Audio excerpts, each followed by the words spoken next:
घरोघरी मातीच्या चुली या मालिकेतील आजच्या भागामध्ये इथे जानकी देवाची प्रार्थना करत असते की माझ्या वडिलांसारख्या सासऱ्यांना लवकर बरं होऊ दे. देवी आई, मी निर्जळी व्रत करीन आणि 108 प्रदक्षिणा देवीला घालीन. माझ्या सासऱ्यांना लवकरात लवकर नानांना बरं कर, असं देवापुढे व्रत करत असते देवीपुढे आणि प्रार्थना करत असते की नानांना लवकर बरं वाटू दे, ते लवकर शुद्धीवर येऊ दे. आणि मग इथे ती नवस बोलत असते देवीला आणि जानकीला खूप वाईट वाटत असतं की नानांची तब्येत ठीक नसते आणि देवी आई, आमच्या नानांना लवकर बरं कर, असे देवीला प्रार्थना करत असते आणि देवी आईकडे नवस बोलत असते. आणि गुरुजी तिला म्हणतात की तुमचं व्रत नक्कीच यशस्वी होईल. तुम्ही देवी मातेला 108 प्रदक्षिणा घाला. आणि मग इथे जानकीचं व्रत सुरू होतं. ती 108 प्रदक्षिणा देवीला घालते. इथे सारंग ताईंना सांगत असतो की नानांना जानकी वहिनीने पाडलं आहे आणि हे सगळं सत्य आहे, असं सारंग म्हणत असतो. पण ताई म्हणते की यावर माझा आणि इथे सारंग म्हणतो, अगं हो, त्यांनीच पाडलं आहे, सगळे घरातले असेच म्हणत आहे. तेव्हा इथे ताई म्हणते की असं मला अजिबात हे म्हणणं पटत नाही आहे. जानकी वहिनी असं करू शकत नाही, का कुणास ठाऊक, पण माझ्या मनाला हे माझं मन मानतच नाही की जानकी वहिनी असं काही करू शकतील. मग सारंग म्हणतो, हो, त्यांनीच केलं. सारंग इथे पाहून चकित होतो. पोलीस आलेले असतात. तर पोलीस म्हणतात की आम्हाला फोन केलेला होता की नानांचा घातपात झालेला आहे, त्यांना मुद्दामून कुणीतरी ढकललं आहे. तर ते म्हणतात की आम्हाला फोन आलेला आहे, तेव्हा आम्हाला इथे केस दाखल करावी लागेल की हे प्रकरण एक घातपात असू शकतं. पण इथे सुमित्रा म्हणते की असं आमच्या घरामध्ये काही झालेलं नाही. नाना जिन्यावरून पडले तेव्हा तिथे कुणीच नव्हतं. पोलीस म्हणतात की आम्हाला कॉल आलेला आहे, कुणीतरी आम्हाला कॉल केला होता की नानांना ढकलण्यात आलेला आहे. तेव्हा इथे सुमित्रा म्हणते, कुणी कॉल केला होता तुम्हाला? असं काहीही झालेलं नाही आहे. आमच्या इथून कुणीही कॉल केलेला नाही आणि नाना जेव्हा जिन्यावरून पडले तेव्हा तिथे कुणीही नव्हतं, त्यामुळे आमच्या घरातल्यांनीही केलेलं नाही. तेव्हा इथे ऐश्वर्या म्हणते की फोन तुम्हाला कुणी केला होता? तर ऐश्वर्या पुढे येऊन सांगते की असं आमच्या घरामध्ये काही घडलेलं नाही, आमच्या घरामध्ये नानाला कुणीही ढकललेलं नाही. तेव्हा पोलीस म्हणतात की पण आम्हाला जो कॉल आला होता तो कुठून आला असेल, कुणाचा असेल? तेव्हा इथे सुमित्रा म्हणते की आमच्यापैकी कुणीही कॉल केलेला नाही. आणि मग इथे जानकी इथे व्रत करत असते. 108 प्रदक्षिणा जानकीने घातलेल्या असतात. तिचं निर्जरी उपवास असतो आणि तिने व्रत केलेलं असतं आणि 108 प्रदक्षिणा तिच्या पूर्ण झालेल्या असतात. देवी मातेला ती अगदी मनोभावे प्रार्थना करत असते की नानांना लवकरात लवकर बरं होऊ दे आणि ती ऐश्वर्याचा चेहरा सगळ्यांसमोर येऊ दे, असं देखील देवीला प्रार्थना करत असते. आणि तिचं व्रत इथे पूर्ण होत असतं. गुरुजी म्हणतात की तुम्ही जे व्रत केलं आहे त्या व्रताचं फल तुम्हाला नक्कीच देईल आणि देव नानांना लवकरात लवकर बरंही करेल, असंही गुरुजी म्हणतात. तुम्ही जे व्रत केलं, तुम्ही मनोभावे देवीची पूजा केली आहे आणि त्याचं फल तुम्हाला नक्कीच मिळेल. बघा, हा अंगारा न्या आणि नानांच्या कपाळाला लावा. आणि मग इथे जानकीकडे गुरुजी अंगारा देतात. जानकी इथे मनोभावे देवीच्या पाया पडते, तो अंगारा घेते. इथे ऐश्वर्या म्हणते की तुम्हाला फोन कोणत्या माणसाने केला होता आणि कुणी केला होता? आणि इथे आमच्या घरात असं काही घडलं नाही, आमच्यापैकी कुणीही कॉल केला नाही, मग तुम्हाला कॉल कोणी केला असेल? आणि इथे मग जानकी वहिनी दिसत नाही आहे. जानकी वहिनी कुठे गेले आहे? जानकी वहिनी नाही आहे इथे. तेव्हा तर इथे बाईचा फोन गेलेला आहे, मग कोणी फोन केला असेल? आणि जानकी वहिनी आपल्यापैकी इथे जानकी वहिनीचा तपास नाही, त्या केव्हाच्याही कुठे गेल्या आहे माहिती नाही. तेव्हा पोलीस म्हणतात की माणसाने नाही, बाईने आम्हाला कॉल केलेला होता, एका लेडीजचा आवाज होता आणि तो कुणी केला आहे, अननोन नंबरने आला आहे की काय, हे आम्ही शोधून काढूच. आम्हाला त्या अगोदर नानांची सुद्धा शुद्धीवाला ट्रीटमेंट घ्यावं लागेल. की हॉस्पिटलमध्ये येते तेव्हा पोलीस म्हणतात की बरं ठीक आहे, तुम्ही म्हणत आहात ते तुमच्या घरातल्यांपैकी कोणीही हे केलेलं नाही, तर आम्ही नाना जेव्हा शुद्धीवर येतील तेव्हा नानांची स्टेटमेंट घ्यायला आम्ही नक्कीच परत येऊ. तेव्हा इथे आई सुमित्रांनी सांगितल्यामुळे इथे कुणावरही आरोप लागत नाही. जानकी म्हणते पोलीस कशासाठी आले होते?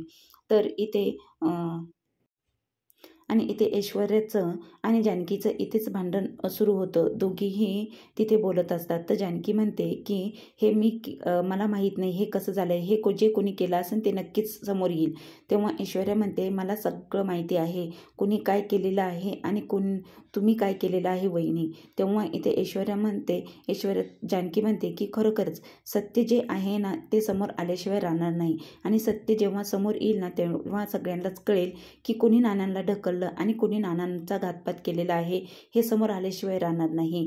ऐश्वर्या म्हणते तुम्हाला काय म्हणायचं आहे, तुम्ही हे केलेलं आहे हे माझ्या डोळ्याने मी बघितलेलं आहे आणि आता मात्र तुम्ही कुठे गेला होता, केव्हाच्या तुम्ही इथे नव्हता पण, तर यापैकी तुम्ही बाहेर जाऊन पोलिसांना कॉल केला होता का, असं ऐश्वर्या जानकीवर आरोप करते. तेव्हा इथे आणि हॉस्पिटलमध्येच दोघी भांडायला सुरुवात करतात. तर जानकी तिला समजावून सांगत असते की हे सगळं मी केलेलं नाही, तू माझ्यावर असा आरोप करू शकत नाही. आणि मग इथे जानकी सांगत असते, देवीची प्रार्थना करायला गेलेली असते.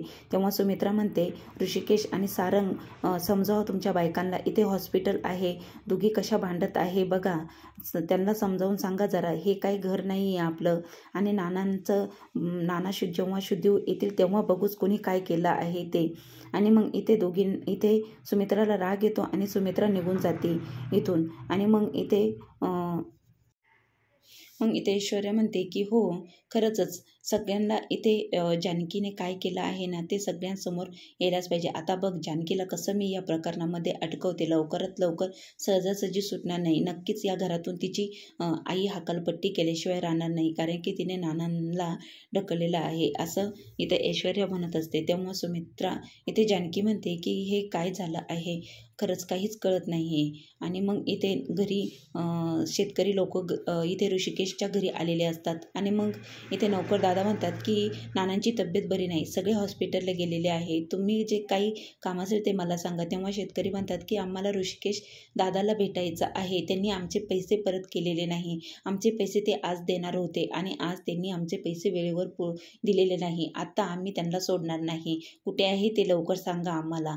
आणि मग इथे ऋषिकेश दादा ला इथे ते शेतकरी लोक खूप बोलत असतात. ते म्हणतात इथे त्यांच्या ऋषिकेश दादांच्या घरचे नौकर म्हणतात तुम्ही ऐकून घ्या जर मी काय सांगतो आहे, मी त्यांना फोन लावतो आणि तुमचा निरोप देतो. तेव्हा शेतकरी खूप भडकलेले असतात. ते म्हणतात की आता मात्र आम्ही कुणाचंही ऐकणार नाही, ते कुठे गेलेले आहे, कोणत्या हॉस्पिटलमध्ये गेले आहे, त्यांचा पत्ता द्या, नाहीतर बघा काय करू ते. मग नाविलाचा खातर नोकराला त्यांचा पत्ता द्यावा लागतो. तो नोकर म्हणतो की मी त्यांना फोन करून सांगतो. आणि मग इकडे ऋषिकेश हॉस्पिटलमध्ये असतो आणि इथे नानांची काळजी ते घेत असतात, नाना हॉस्पिटलमध्ये असतात. तर इथे जानकी म्हणते की आता तुम्ही काळजी करू नका, सगळं काही ठीक होईल. तेव्हा इथे ऋषिकेश म्हणते की सगळं देवावर आता सोडलेलं आहे, आता देव जे काही करेल ते करेल. आणि मग इथे जानकी म्हणते की तुम्ही काळजी करू नका, लवकरात लवकर आपण या सगळ्यातून बाहेर पडू आणि जेणे कोणी हे सगळं केलेलं आहे ना त्याचा खरा चेहरा आपण सगळ्यांसमोर आणू. तेव्हा तुम्ही आता काळजी करू नका, सगळं काही ठीक होईल, असं जानकी ऋषिकेशला समजावत असते. ऋषिकेश म्हणतो ठीक आहे. आणि मग इथे नौकर इथे ऋषिकेश दादांना फोन करतो. तेव्हा तो म्हणतो की शेतकरी घरी आले होते, ते खूप चिडलेले आहे आणि ते आता हॉस्पिटलमध्ये आल्याशिवाय राहणार नाही. त्यांनी विचारलं की नाना कोणत्या हॉस्पिटलमध्ये ॲडमिट आहे, त्यांचे पैसे जर वेळेवर मिळाले नाही तर ते तिथे येणार आहे. आणि मग इथे ऋषिकेशला फारच संताप होतो की आता शेतकरी सगळे इथे येतील. तेव्हा ते म्हणतात की काळजी करू नको, मी बघतो काय करायचं आहे. आणि मग तो म्हणतो की यांचे शेतकऱ्यांचे पैसे आता द्यावे लागतील. आणि त्यांनी मला विचारलं की त्यांनी मला खूप धमकी दिली म्हणूनच मला सांगावं लागलं. इथे ऋषिकेशला खूप टेन्शन येतं की शेतकरी आता इथे हॉस्पिटलमध्ये आल्याशिवाय राहणार नाही, त्यांचे पैसे आज द्यायचे होते. आणि ऋषिकेश इथे जानकीला सांगतो की आता काय करायचं, मी घरी जातो आणि चेक घेऊन येतो आणि त्यांचे पैसे वेळेवर पोच करतो. इथे जानकी म्हणते बरं ठीक आहे, तुम्ही जा, पण काळजी करू नका, व्यवस्थित जा. आणि मग इथे ऋषिकेश घरी चेक आणायला घरी निघणार होतात. आणि मग जानकीला सांगतो की तू काळजी करू नको, नको, सगळं काही ठीक होईल. जानकी म्हणते, हो, शेतकऱ्यांचं आपण जेणे कोणी शेतकऱ्यांना आपल्या विरोधात भडकवलं आहे तर इथे आपण त्यांचा प्रश्न मार्गी लावू. इथे जानकी म्हणते की देवा सगळं काही ठीक होऊ दे आणि या सगळ्यातून आम्हाला बाहेर पडण्यासाठी शक्ती दे. इथे जानकी म्हणते की जे कोणी हे केलं असेल ना त्याचा चेहरा मी लवकरात लवकर सगळ्यांसमोर इथे आणल्याशिवाय राहणार नाही. मी स्वस्त बसणार नाही. ते ऐश्वर्याला मी सोडणार नाही. या पाठीमागे सगळ्या याच्या पाठीमागे ऐश्वर्याचाच हात आहे हे मला माहिती आहे. इथे ऐश्वर्या सुमित्राला भडकवत असते. तेव्हा ऐश्वर्या म्हणते की आई बघा ना जानकी वहिनींनी काय केलं आणि मी माझ्या स्वतःच्या डोळ्याने बघितले आहे की जानकी वहिनींनी इथे नानांना ढकललेलं आहे. जानकी वहिनी हे सगळं करू शकतात. तेव्हा इथे जानकी वहिनींवर विश्वास ठेवू नका तुम्ही. आणि जानकी वहिनींनी नानांना ढकललं तर त्या तुम्हाला काही नुकसान नक्कीच पोचवतील असं मला वाटतं. तुम्ही बघा आता तुम्हाला काय करायचं आहे. आणि मी खरं सांगते आहे हे सगळं मी माझ्या डोळ्याने बघितलं आहे. म्हणूनच आई तुम्हाला मी सावध करत आहे. तुम्ही सावध व्हा. आणि मला खूप काळजी वाटत आहे तुमची, नानांची आणि या घराची मला काळजी आहे. म्हणूनच मी तुम्हाला सांगत आहे. आणि इथे जानकी वहिनीला वाटत आहे की या सगळ्यामध्ये माझीच चूक आहे. मीच हे सगळं केलेलं आहे. पण मी खरोखर सांगते हे सगळं मी केलेलं नाही.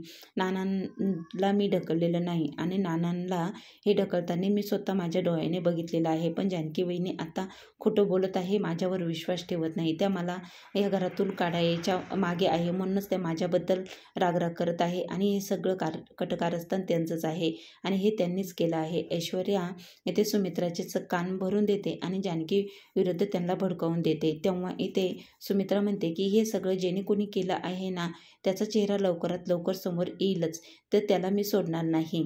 आणि मग इथे सुमित्रा म्हणते खरं सांग ऐश्वर्या हे सगळं जानकीने केलं आहे का? पण मला विश्वास बसत नाही जानकी असं काही करू शकते म्हणून. आणि तू सांगते त्यावर मला अजिबात माझं मन हे मानायला तयार नाही. ऐश्वर्या म्हणते तुमचं मन मानायला तयार नसेल पण हे सगळं प्रकार घडलेलं आहे हे तर तुमचं मन मानत आहे ना, तर तुम्ही या गोष्टीचा स्वीकार करा. आणि हे सगळं घडलेलं आहे हे जानकीमुळेच घडलेलं आहे. आई बघा नानांना आज ती इथपर्यंत पोचू शकते तर तुम्हाला का नाही ती काही करू शकत? नक्कीच तुम्हाला सुद्धा ती काही करू शकते. बघा तुम्ही लवकरात लवकर सावध व्हा. आणि मग इथे सुमित्रा विचारात पडते की आता हे सगळं कसं घडलं आणि जानकी हे करू शकते की नाही करू शकत, कारण की सुमित्राचा या सगळ्या गोष्टींवर विश्वास बसतच नाही. तर जानकी इथे देवाची प्रार्थना करून तिचं व्रत पूर्ण करून आलेली असते. तेव्हा इथे जानकी म्हणते आई मी प्रार्थना केली आहे, नानांसाठी व्रत केलं आहे. तेव्हा इथे ऐश्वर्या म्हणते की तू काय केलं आहे, कुठे चालले आहे? तेव्हा इथे जानकी म्हणते हा अंगारा आणला आहे देवीचा, तो नानांना लावण्यासाठीच मी चालले आहे. तेव्हा इथे ऐश्वर्या म्हणते हा अंगारा तुम्ही लावण्यासाठी नानांना आणला आहे आणि नानांची एवढी काळजी तुम्ही एवढा टाईम कुठे गेला होता आणि काय केलं हे ऐश्वर्या विचारते. आणि ऐश्वर्या तिच्यावर डाऊट घेते. आणि मग इथे ऋषिकेश मात्र आणि सगळे शेतकरी लोक इथे हॉस्पिटलच्या बाहेर आलेले असतात आणि सगळे ऋषिकेश विरुद्ध आवाज उठवत असतात. तर सगळे तात्यासाहेब इथे आलेले असतात आणि इथे आई हे बघून शॉक होतात. तर आई नाना शुद्धीवर येतात आणि ते सुमित्राला बोलवतात. तर सुमित्राच्या कानामध्ये जे काही खरं आहे त्यांचा घातपात कुणी केला हे सगळं सांगतात. आता जानकी ऐश्वर्याचा खरा चेहरा सगळ्यांसमोर आणणार आणि आता ऐश्वर्याला या घरातून आई सुमित्रा हाकलून देईल का? सुमित्राला सगळं सत्य नानांकडून कळालेलं असतं आणि नाना हळू आवाजात सुमित्राच्या कानामध्ये जे काही सत्य आहे ते सांगतात आणि इथे सुमित्राला सगळं कळालेलं असतं. आता ऐश्वर्याची या घरातून हक्कलपट्टी होणार. असेच नवनवीन एपिसोड बघण्यासाठी चॅनलला लाईक आणि सबस्क्राईब करा.